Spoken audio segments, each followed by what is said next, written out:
ಇನ್ನು ವಾರಾಹಿ ಜ್ಯುವೆಲರಿ ಮಾಲಕಿ ವನಿತಾಗೆ ವಂಚನೆ ಪ್ರಕರಣ ಇದೆಯಲ್ಲ, ಇದಕ್ಕೆ ಸಂಬಂಧಪಟ್ಟಂತೆ ಒಂದಷ್ಟು ಬೆಳವಣಿಗೆಗಳಾಗಿದೆ. ಇವತ್ತು ವಾರಾಹಿ ಜ್ಯುವೆಲರಿ ಮಾಲಕಿ ವನಿತಾಗೆ ವಂಚನೆ ಆರೋಪ ಪ್ರಕರಣ. ಐಶ್ವರ್ಯ ಗೌಡ ಮತ್ತು ಪತಿ ಹರೀಶ್ಗೆ ಜನವರಿ 6ರವರೆಗೂ ಕೂಡ ಪೊಲೀಸ್ ಕಸ್ಟಡಿ. ಇಬ್ಬರನ್ನು ಕೂಡ ಪೊಲೀಸ್ ಕಸ್ಟಡಿಗೆ ನೀಡಿ 4ನೇ ಎಸಿಎಂಎಂ ಕೋರ್ಟ್ ಆದೇಶವನ್ನ ಹೊರಡಿಸಿದೆ.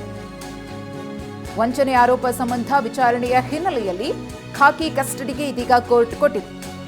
14 ದಿನಗಳ ಕಾಲ ನ್ಯಾಯಾಂಗ ಬಂಧನಕ್ಕೆ ನೀಡಲಾಗಿತ್ತು. ಆದರೆ ಈಗ ಪೊಲೀಸರು ತಮ್ಮ ವಶಕ್ಕೆ ನೀಡಿ ಅಂತ ಕೋರ್ಟ್ನಲ್ಲಿ ಮನವಿಯನ್ನ ಮಾಡಿಕೊಂಡಿದ್ದು. ಆ ಕಾರಣದಿಂದಾಗಿ ಸದ್ಯಕ್ಕೆ ಪೊಲೀಸರ ವಶಕ್ಕೆ ನೀಡಿ ಆದೇಶವನ್ನ ಹೊರಡಿಸಲಾಗಿದೆ. ಯಾಕಂದ್ರೆ ಈ ಪ್ರಕರಣಕ್ಕೆ ಸಂಬಂಧಪಟ್ಟಂತೆ ಮತ್ತಷ್ಟು ತನಿಖೆಯನ್ನ ನಡೆಸಬೇಕಾಗಿರುವಂತಹ ಕಾರಣದಿಂದಾಗಿ ಪೊಲೀಸರು ನಮ್ಮ ವಶಕ್ಕೆ ಬೇಕು ಅಂತ ಮನವಿಯನ್ನ ಮಾಡಿಕೊಂಡಿದ್ರು. ಈ ಕಾರಣದಿಂದಾಗಿ ಸದ್ಯಕ್ಕೆ ಕೋರ್ಟ್ ಅವ್ರನ್ನ ಮತ್ತೆ ಪೊಲೀಸ್ ಕಸ್ಟಡಿಗೆ ನೀಡಲಾಗಿರುವಂತದ್ದು.